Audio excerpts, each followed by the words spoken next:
नमस्कार। आज मैं फिर आपके सामने अपराध की एक और घटना लेकर आया हूँ। पिछले 4 दिनों से यानी पिछले 4 एपिसोड में मैंने देश के अलग अलग भागों में जो सीरियल किलर्स ने जो किलिंग की थी उसके बारे में बताया था। पिछले चारों सीरियल किलर्स में सदाशिव साहू, डॉक्टर देवेंद्र शर्मा, दरबारा सिंह और कल जो चंद्रकांत झा, इनका जो पीरियड ऑफ एक्टिविटी था उसमें 2003 और 2004 ज़रूर था और ये पीक पीरियड था। आज भी मैं जिस व्यक्ति के बारे में आपको बताऊंगा वो भी उसी पीरियड में उसने तमाम सीरियस क्राइम किए, सीरियल क्राइम किए। एक बार इस सीरियल किलर्स की श्रृंखला खत्म होने के बाद इस बात पे भी गौर किया जाना जरूरी होगा कि क्या वजह थी कि 2003, 2004 या 2005, 2004 बहरहाल सारे लोगों में अपराध की घटनाओं में कॉमन है। आज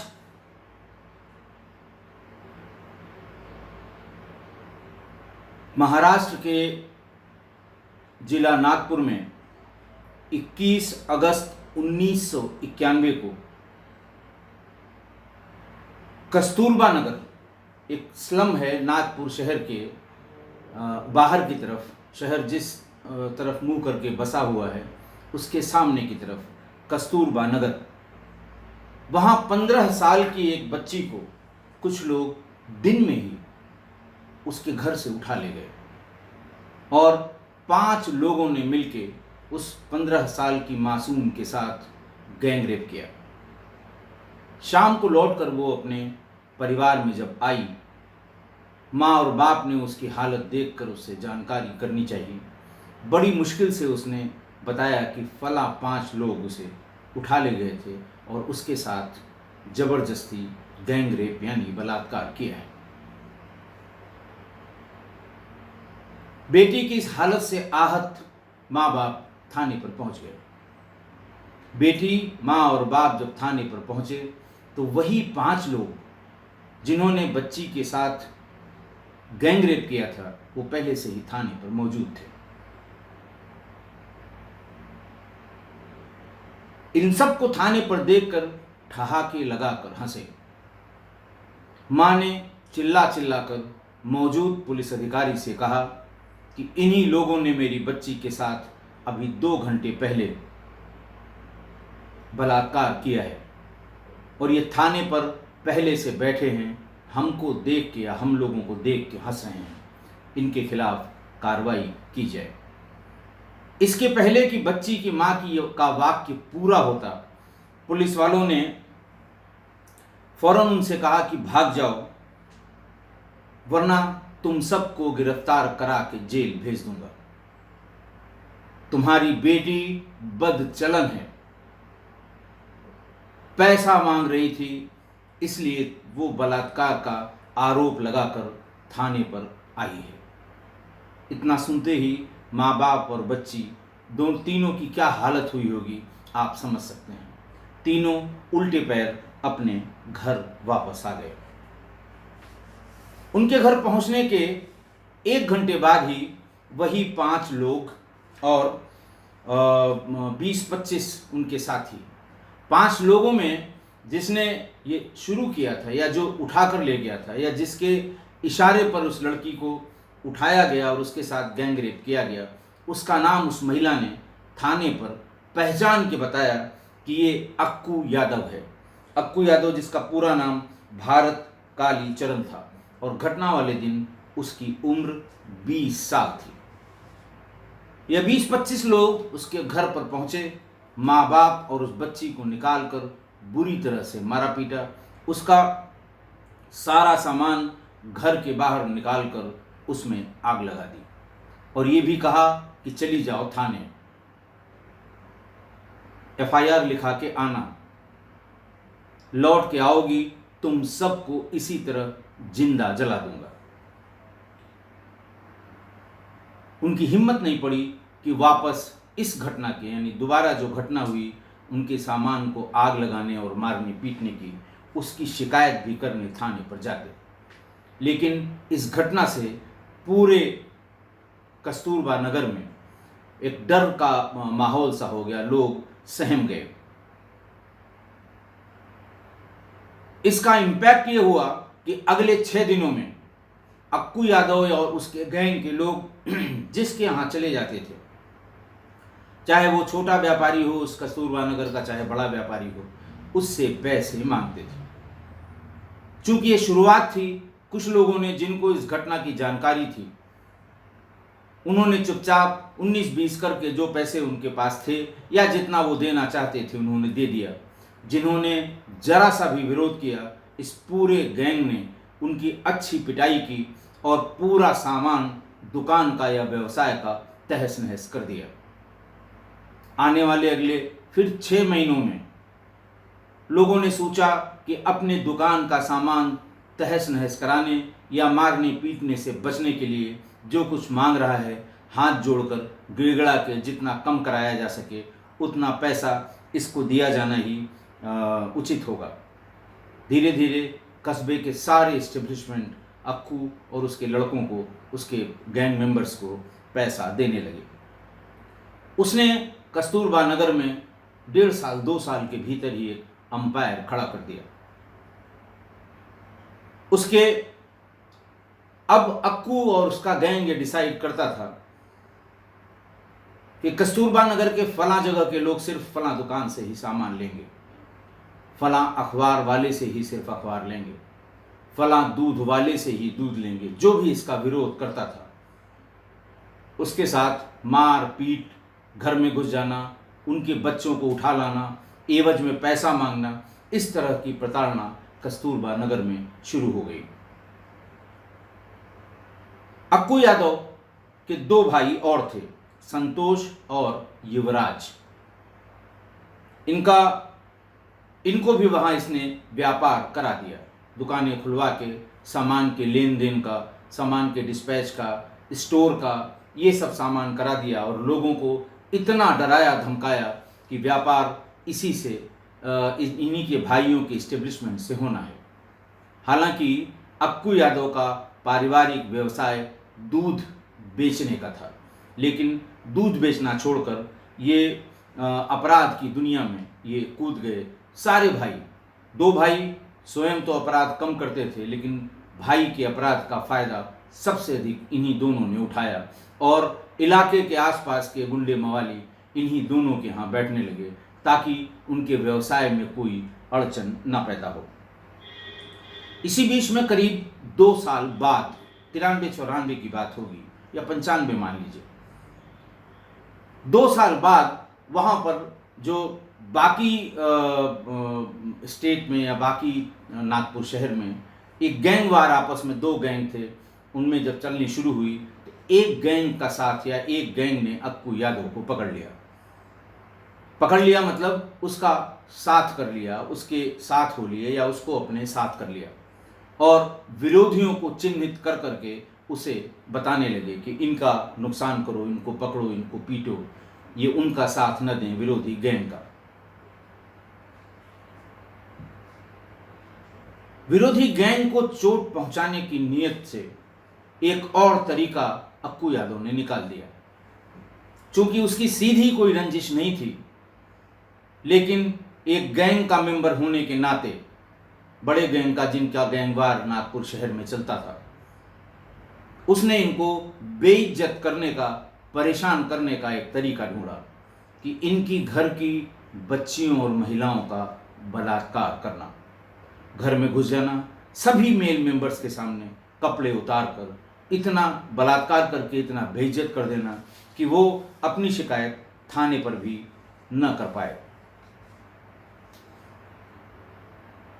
इस सारे क्राइम के बाद, चाहे क्राइम छोटा हो चाहे बड़ा हो, अक्कू थाने पर पहुंच जाता था और कोई न कोई कारण बताता था कि फला अभी आ रहा होगा मेरी शिकायत लेकर। दरअसल मामला ये है,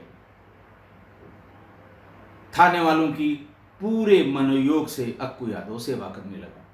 जो पुलिसकर्मी या अधिकारी कर्मचारी वहाँ शराब पीते थे, उनकी शराब की जो उदरपूर्ति है वो उनके पसंद के हिसाब से लगभग हर दिन अक्कू यादव थाने पर जाकर करने लगा। यही कारण था कि किसी की हिम्मत पड़ना भी बंद हो गई उसके खिलाफ एक शब्द थाने पर बोलने में। अगर कोई बहुत ज़्यादा परेशान होकर आता भी था तो पुलिस न कभी मौके पर गई, न कभी एफआईआर की, न उसको ऐसा करने के लिए रोका। इज्जत के डर से लोग बलात्कार के बारे में थाने पर नहीं बताते थे, न ही एफआईआर कराते थे। अक्कू यादव के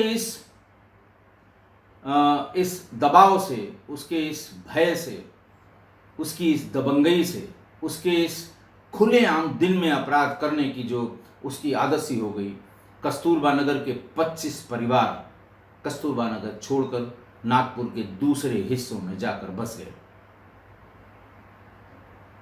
जितने भी सब्जी वाले, फेरे वाले, कभी फेरी वाले वहां आते थे, उनसे भी अक्कू यादव के लोग कमीशन लेने लगे, हफ्ता वसूलने लगे कि अगर यहाँ सब्जी बेचोगे तो इतना पैसा देना होगा। सब्जी वाले बेचारे छोटी मोटी प्रॉफिट में दिन भर मेहनत करने वाले, उन्होंने कस्तूरबा नगर आना ही बंद कर दिया। फेरी वालों ने बिल्कुल कस्तूरबा नगर में घुसना बंद कर दिया। महिलाओं को और लोगों को बाकी सामान लेने के लिए कई किलोमीटर दूर मंडियों में जाना पड़ा। लड़कियों का स्कूल जाना पूरे कस्तूरबा नगर में बंद कर दिया गया। लड़कियों को घर में ताले के भीतर रखा जाता था ताकि उस बच्ची पर इनकी, अक्कू यादव की या इसके गैंग की नजर भी न पड़े। उसने देखा कि इस बलात्कार का बहुत इम्पैक्ट भी बहुत बड़ा है। कोई शिकायत करने नहीं जाता, इज्जत को लोग डरते हैं कि हम अगर शिकायत करेंगे बात खुलेगी, कल को इसकी शादी नहीं होगी। उसने इस बलात्कार को अपना हथियार बना लिया। जो कोई भी उसे पैसा न दे, जो कोई भी उसकी बात न माने, जो ये प्रॉपर्टी के झगड़ों के बीच में पंचायत करता था, पंचायत के बाद इसके फरमान को जो पक्ष नहीं मानता था, उसके घर में घुसकर उसकी महिलाओं और बच्चियों के साथ बलात्कार करना एक आम आदत सी अक्कू यादव की हो गई थी। धीरे धीरे पूरा उसका, जिसको कहते हैं वर्चस्व, कस्तूरबा नगर में हो गया। हद तब हो गई जब 1997 में पैसा न देने की वजह से कलमा नाम की एक महिला, जिसको 10 दिन पहले बच्चा हुआ था, उसके घर में पूरा गैंग घुस गया, कलमा को बाहर खींच लिया। और दिन की बात है ये, कलमा के साथ 3 लोगों ने बलात्कार किया। लोग मिन्नतें करते रहे, लोग हाथ जोड़ते रहे, लेकिन कोई फर्क उस पर नहीं पड़ा। अपने साथ हुए इस व्यवहार से आहत कलमा ने गैंग के लोगों के जाते ही सिर पर मिट्टी का तेल डालकर खुद को आग लगा ली और आत्महत्या कर ली। इसके ठीक 15 दिन बाद 7 महीने की गर्भवती लड़की को इस शक में कि ये हमारे खिलाफ लोगों को इकट्ठा करके साजिश कर रही है कि हम पुलिस कमिश्नर के यहाँ तक जाएंगे, उसे सड़क पर खींच लिया, जबकि वो 7 माह की गर्भवती थी। उसके सारे कपड़े उतार दिए और बीच सड़क पर उसके साथ बलात्कार हुआ। दिन की बात है ये भी। पुलिस ने कोई कार्रवाई नहीं की, पुलिस तक कोई गया ही नहीं। अगर कोई गया होगा तो पीट कर थाने से भगा दिया गया होगा। वर्ष 1994 में उसने आशा बाई की पीट पीट कर हत्या कर दी। उसकी मां अंजना बाई बोरकर और उसकी बेटी 16 साल की, उसके सामने ही उसे नंगा करके पीट पीट के मारा गया था। अंजना बाई बोरकर बताती हैं कि अक्सर अक्कू के गुंडे कई दिन से रास्ते में रोक कर ये कहते थे कि आशा बाई ने जो कान में सोने का गहना पहन रखा है और हाथों में 3 अंगूठियां हैं, उससे कह दो इसको बेचकर 25,000 रुपये हमें दे दें, वरना हम किसी को जिंदा नहीं छोड़ेंगे। आशाबाई ने मना कर दिया, हम ऐसा नहीं कर सकते। इसीलिए घर में घुस गए, आशाबाई को बाहर निकाला, उसके दोनों कान काट लिए और जिन उंगलियों में अंगूठियां थीं वो उंगलियां काटकर वो अंगूठी और कान का वो सोने का सामान लेकर चले गए। बात ध्यान रखिए, दिन की है।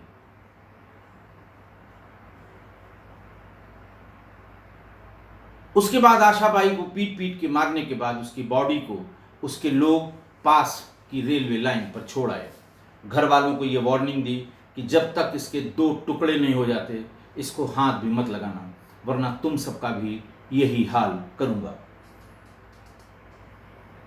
बाद की घटनाओं के बयान में एक महिला ने थाने में अपना स्टेटमेंट दर्ज कराया था कि अक्कू 3-4 लोगों को लेकर 4-5 बजे उसने दरवाज़ा पीटना शुरू किया। दरवाज़ा खोलने पर उसके पति ने दरवाज़ा खोला, उसके दोनों जांघों में चाकुओं से वार करके घायल कर दिया, उसे बाथरूम में बंद कर दिया और उस महिला को बाल से घसीटते हुए अपने घर के पास के एक कमरे में ले गया, जहां उसके साथ बलात्कार किया। बाथरूम से किसी तरह से बाहर आकर पति ने हल्ला मचाकर लोगों को बताया कि मेरी पत्नी को अक्कू खींच कर ले गया है। मोहल्ले के लोग इकट्ठा हुए और अक्कू के सामने जाकर रोए गिड़गिड़ाए कि इसकी पत्नी को वापस कर दो। 4 घंटे बाद मोहल्ले के लोग अक्कू की उस कैप्टिविटी से उस महिला को लेकर आए और उसके साथ तब तक 4-5 लोग बलात्कार कर चुके थे। 2002-2003 में तक अक्कू यादव का अपराध अपने चरम पर था। 2002 में कस्तूरबा नगर के ही हरिश्चंद्र खोरसे नामक एक व्यक्ति है जो म्यूजिकल इंस्ट्रूमेंट प्लेयर था।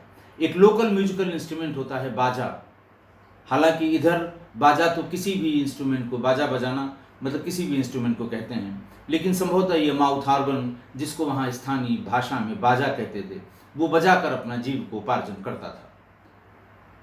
वो बाहर मार्केट से भीतर जैसे ही घुसा, इनके लोगों ने रोक लिया।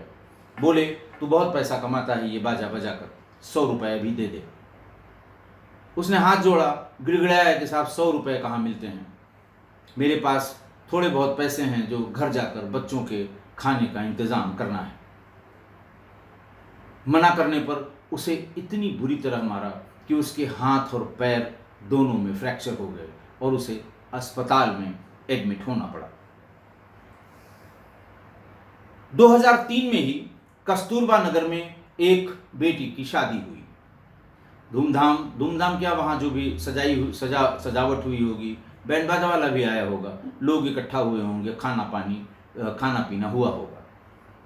किसी गुर्गे ने अक्कू यादव को बताया कि जिसकी शादी हुई है, जयमाल के समय उसको मैंने डायस पर देखा है, बड़ी खूबसूरत लड़की है। अक्कू यादव फौरन वहाँ से चला गया, उसके घर पहुँचा, घर यानी जहाँ शादी हो रही थी।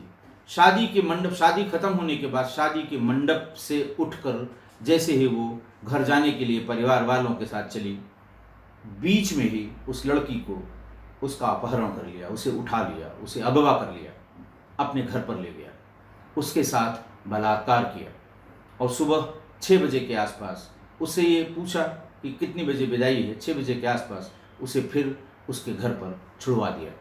लेकिन तब तक पूरे कस्तूरबा नगर को पता हो गया था कि बच्ची को शादी के तुरंत बाद अक्कू यादव उठा ले गया है।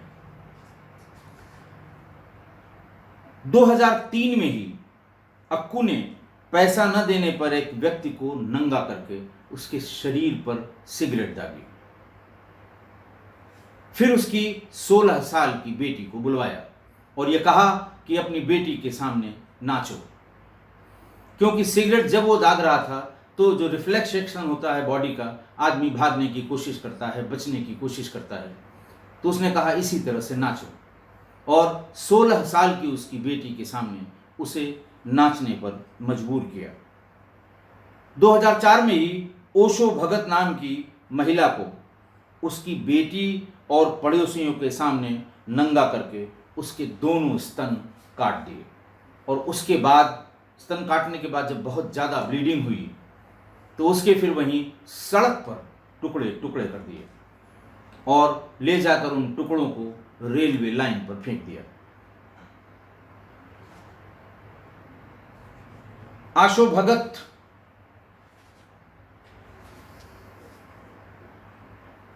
भगत के पड़ोसी अविनाश तिवारी से ये देखा नहीं गया।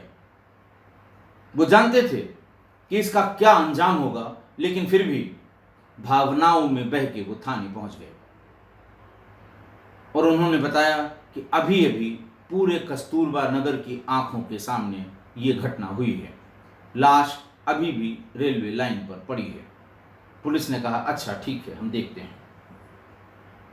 अविनाश तिवारी जैसे ही लौटकर अपने घर पर पहुंचे, उनके घर पर 15-20 लड़कों ने धावा बोल दिया, खींचकर बाहर निकाला और चाकुओं से उनकी बोटी बोटी काट डाली। ये भी पूरे कस्तूरबा नगर के सामने हुआ।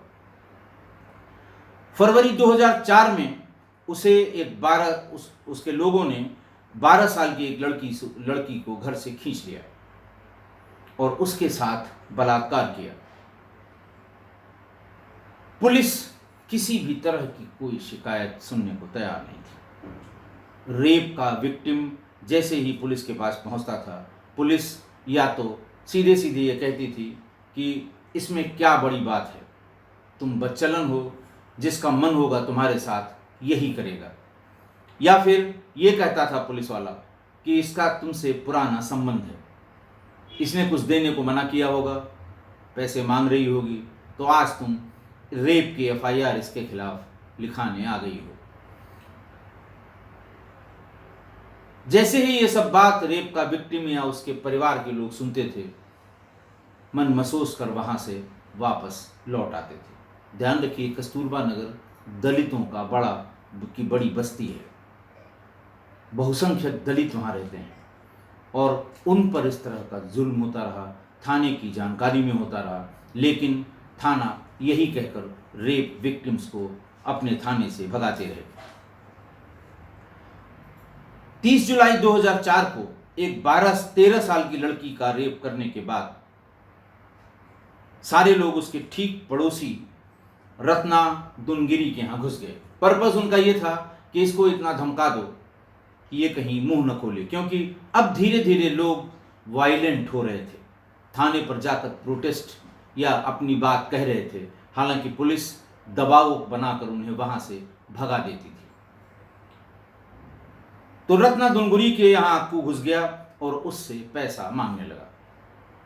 रत्ना ने बता दिया कि उसके पास कतई कोई पैसा नहीं है। इस पर वही जो पुराना उसका शगल था, उसके घर का सामान, फर्नीचर और बाकी चीजें निकालकर उसके घर के बाहर ही उसकी आंख के सामने उसमें आग लगा दी। शाम को उनकी ठीक पड़ोसी उषा नारायण आ गई। उन्होंने रत्ना दुनगिरी से कि तुम इसकी FIR लिखवाओ, कब तक हम लोग बर्दाश्त करेंगे। बर्दाश्त करते करते 10 साल हो गए। रत्ना दुनगिरी ने कहा मेरी हिम्मत नहीं है। इतना सुन के उषा नारायण ने थाने चली गई। थाने पर उन्होंने शिकायत की कि साहब ऐसा ऐसा आज हुआ है, उसके साथ इतनी बदतमीजी हुई है। लौटकर वो जब वापस आई तो आधे 1 घंटे बाद, जैसा हमेशा होता है, कारण उसका ये था कि थाने से तुरंत इसको सूचना मिल जाती थी कि तुम्हारे खिलाफ फलां शिकायत करने आए थे या आई थी। और जैसे ही वो वापस लौटता था, वो उसको घेर लिया। 4-6 लोगों के हाथ में एसिड की बॉटल्स थी। वो चिल्लाने लगे कि बाहर आ जाओ, वरना तुम्हारे ऊपर तेजाब फेंक दूंगा। उषा नारायणी ने चारों तरफ से अपने दरवाजे खिड़की बंद कर लिए। उसको पता था कि आएंगे। दरवाजे के पीछे की तरफ बड़े बड़े पत्थर लगा दिए कि फोर्स्ड एंट्री ना करें।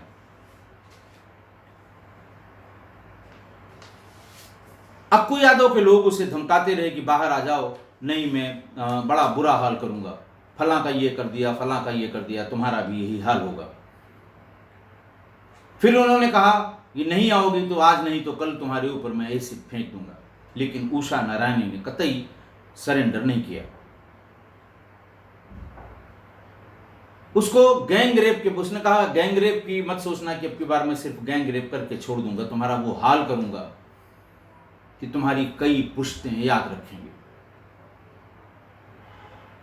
फिर भीतर से उषा नारायण की आवाज आई कि ठीक है भीतर आओ, मैंने गैस सिलेंडर की गैस खोल दी है, माचिस मेरे हाथ में है, हाथ भी लगाया तो माचिस की तीली से मैं भी मरना चाहूंगी, तुम जितने लोग आओगे सारे मारे जाओगे।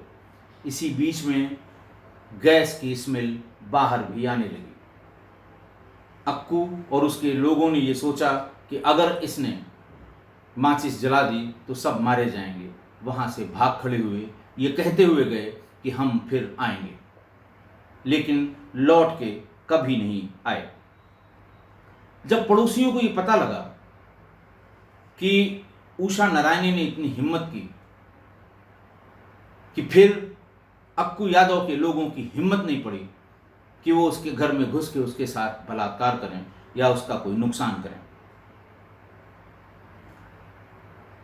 महिलाएं सब उषा नारायणी के पास इकट्ठा हुई। इसके पहले भी जब उसने 12 साल की बच्ची का बलात्कार किया था, लोगों में बहुत मरमरिंग थी। 6 महीने पहले की बात होगी।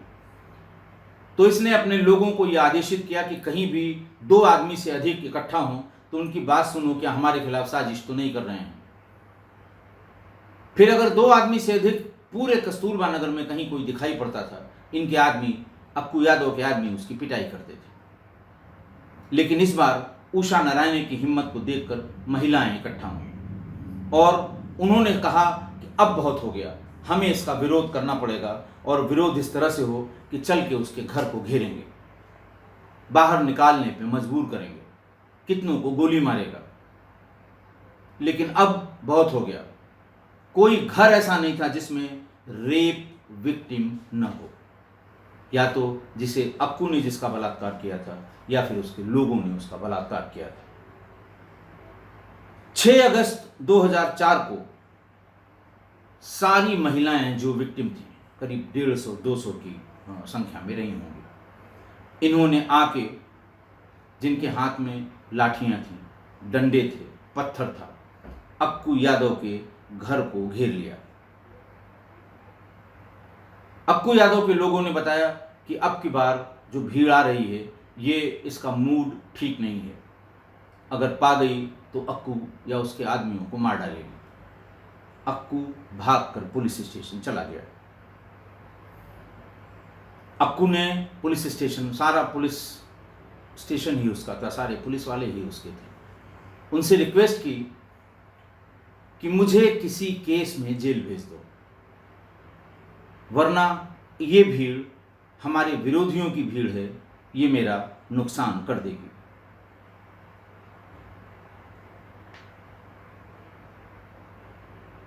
सात अगस्त को उसको डिस्ट्रिक्ट कोर्ट में अपीयर करना। पुलिस तुरंत मान गई कि ठीक है, तुमको हम बंद कर देते हैं, कुछ दिन जेल में रहना, जब सब मामला शांत हो जाएगा तब फिर आना। डिस्ट्रिक्ट कोर्ट के सामने जब उसको प्रेजेंट किया जाना था तो 500 लोग, जिसमें 99% महिलाएं थीं, वो डिस्ट्रिक्ट कोर्ट के सामने इकट्ठा हो गई।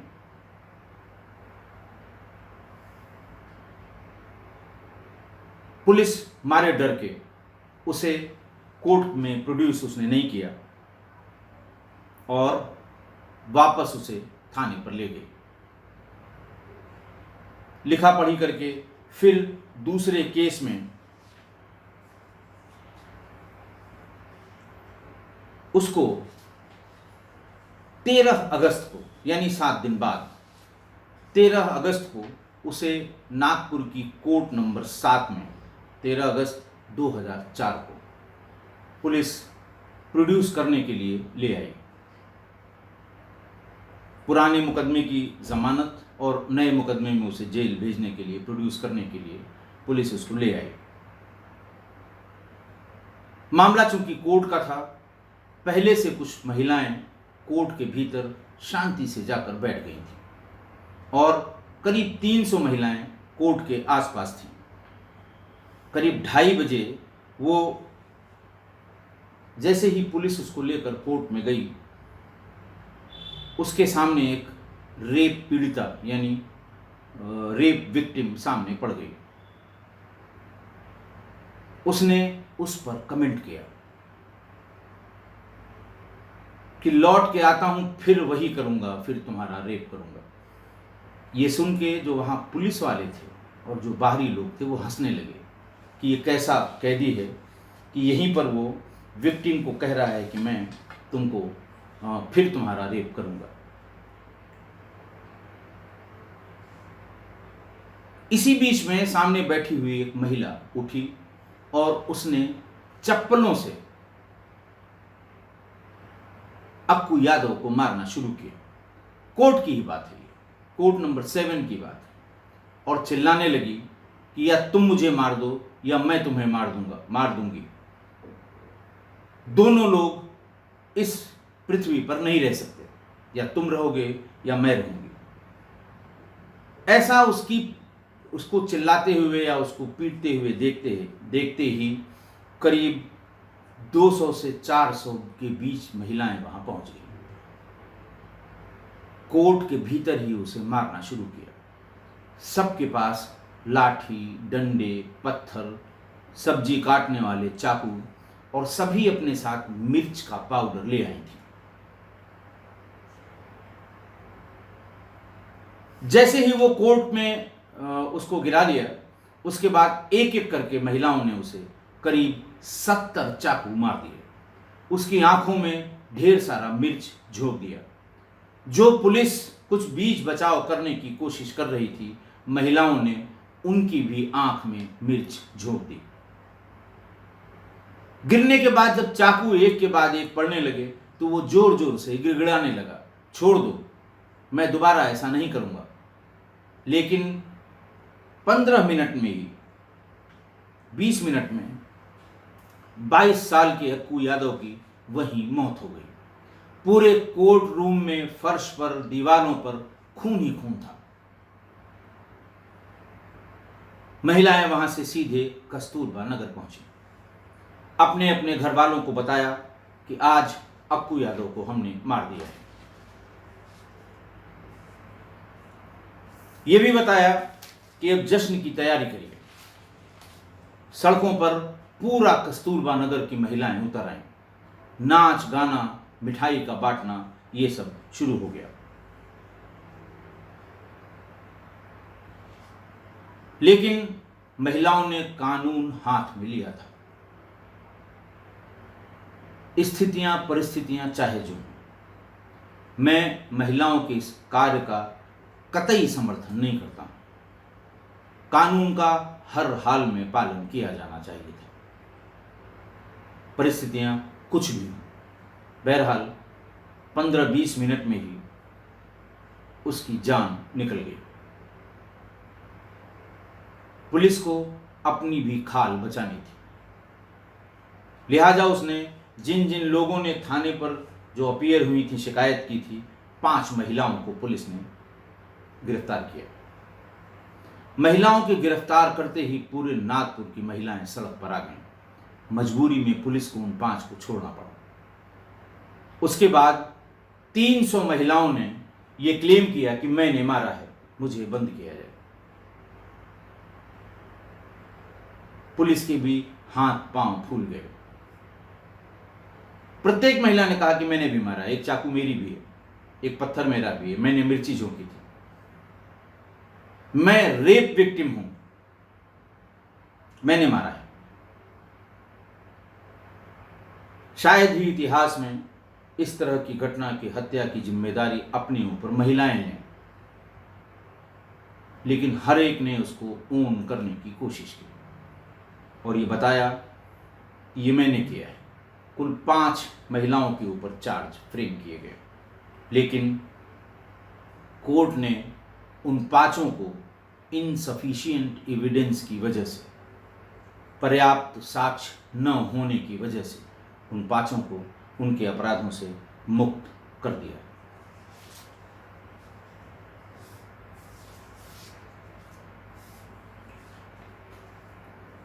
ये अक्कू यादव की कहानी कोई नई नहीं है, आपको इंटरनेट पे भरी पड़ी मिलेगी। 2000, अब देखिए पुलिस का ये भी हाई हैंडेडनेस देखिए। 2004 की जनवरी में जब ये सुबुगाहट धीरे धीरे शुरू हुई और लोग सब कुछ सहने के लिए तैयार होकर विरोध करना शुरू कर दिए, उसी समय पुलिस ने इसका एक्सटर्नमेंट जैसे शहर निकाला होता है, 2004 जनवरी में इसको नागपुर में घुसने पर निषेध किया गया, प्रतिबंधित किया गया। लेकिन इस आदेश के बाद भी वो लगातार क्राइम भी करता रहा और कस्तूरबा नगर में बना भी रहा।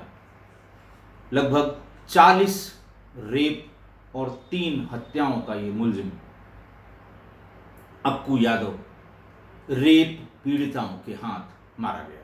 मैं फिर कह रहा हूं कि इंस्टेंट जस्टिस और कानून में हाथ लेने की इस प्रथा, परंपरा या घटना से मैं सहमत नहीं। आपके विचार मैं जानता हूं, इस पर क्या होंगे, क्या टिप्पणियां आप करेंगे, ये भी मैं जानता हूं, लेकिन मैं कम से कम एक पुलिस अधिकारी के नाते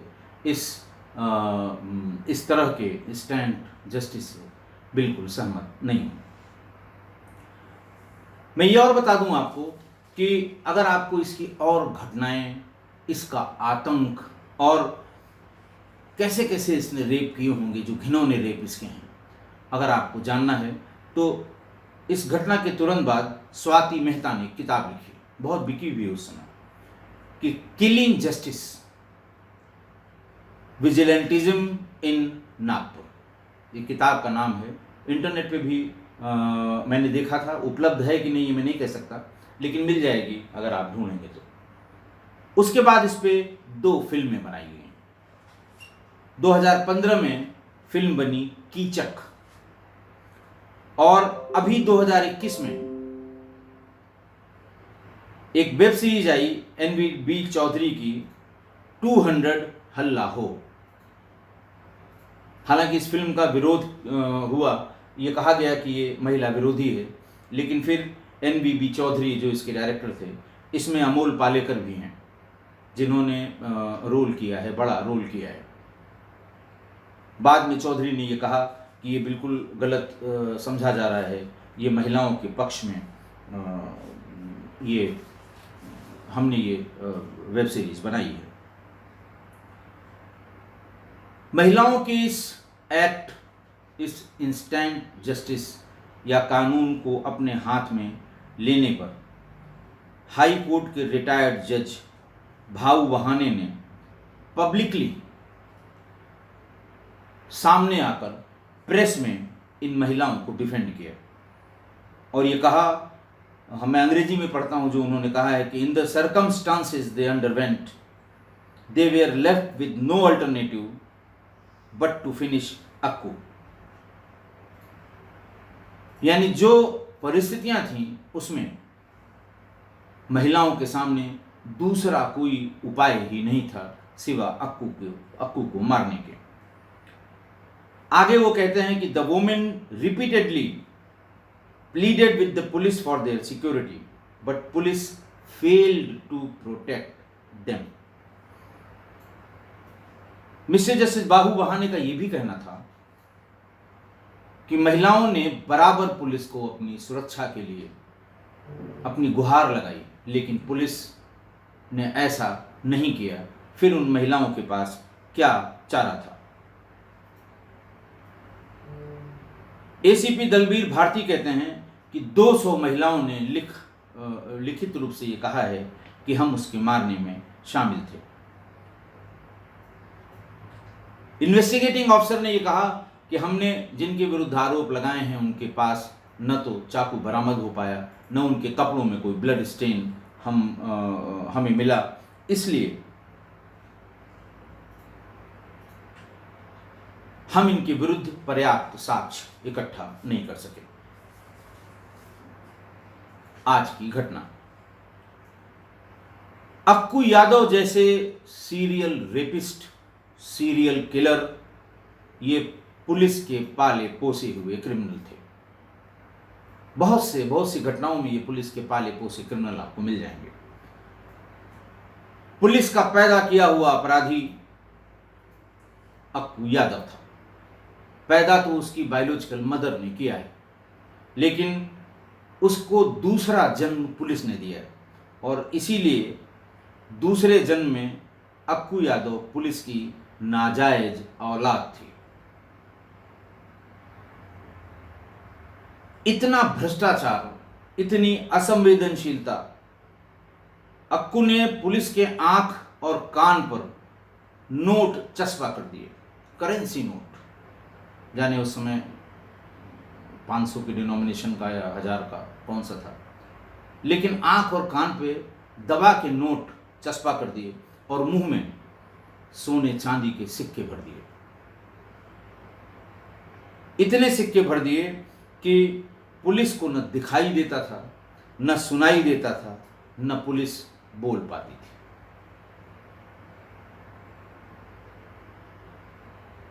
यह हाल था वहां पुलिस वालों का। इतनी भ्रष्ट, इतनी असंवेदनशील, आंख और कान नोटों से चस्पा चक्कर करके बंद कर दिए और मुंह में सोने चांदी के सिक्के डाल दिए ताकि ये बोल भी ना पाए। और 400 महिलाओं ने कानून हाथ में लिया, सिर्फ पुलिस के नकारेपन की वजह से। मैं फिर कह रहा हूं कि कानून हाथ में लेने या इंस्टेंट जस्टिस का मैं कतई समर्थन नहीं करता हूं। लॉ ऑफ द लैंड हर हाल में फॉलो किया जाना चाहिए, पर पुलिस के भ्रष्ट आचरण, पुलिस की अकर्मण्यता, पैसे की भूख, शराब की प्यास, असंवेदनशीलता, महिला अपराधों के प्रति गंदा नजरिया, इन सब परिस्थितियों के कारण महिलाओं ने कानून को तोड़ा और न्याय के मंदिर में, न्याय के देवी के सामने वो कर दिया जो स्वतंत्र भारत में या इंडिपेंडेंट इंडिया में शायद ही इस तरह की कोई एक आधी दो घटनाएं हुई होंगी, पर मेरी जानकारी में नहीं है। और साथ ही साथ पुलिस के इस व्यवहार को भी कतई क्षमा नहीं किया जाना चाहिए। सारे केसेस, जो केसेस मैंने बताए, जिनका उद्धरण उन्होंने, स्वाति मेहता जी ने अपनी किताब में जिसका जिक्र किया है, या जो आपको नेट पर मिल जाएंगे, इन सभी केसेस में पुलिस की भूमिका की जांच हुई कि नहीं हुई, ये मेरी जानकारी में नहीं है। अगर हुई भी होगी तो पुलिस ने ही पुलिस की जांच की होगी और सारी लीपा पोती कर दी होगी। मैं अपने एक्सपीरियंस से बता रहा हूँ। जबकि किसी इंडिपेंडेंट एजेंसी से इसकी जांच उसी समय होनी चाहिए थी। ज़रूरी होता अगर तो इसकी न्यायिक जांच भी करा लेनी चाहिए थी। हुई है कि नहीं हुई मुझे नहीं पता। अगर नहीं हुई है तो 8-10 साल बाद अब इस जांच का कोई मतलब नहीं होगा। आशा है आप मेरी इस बात से सहमत होंगे। आज के लिए बस इतना ही। बहुत बहुत धन्यवाद।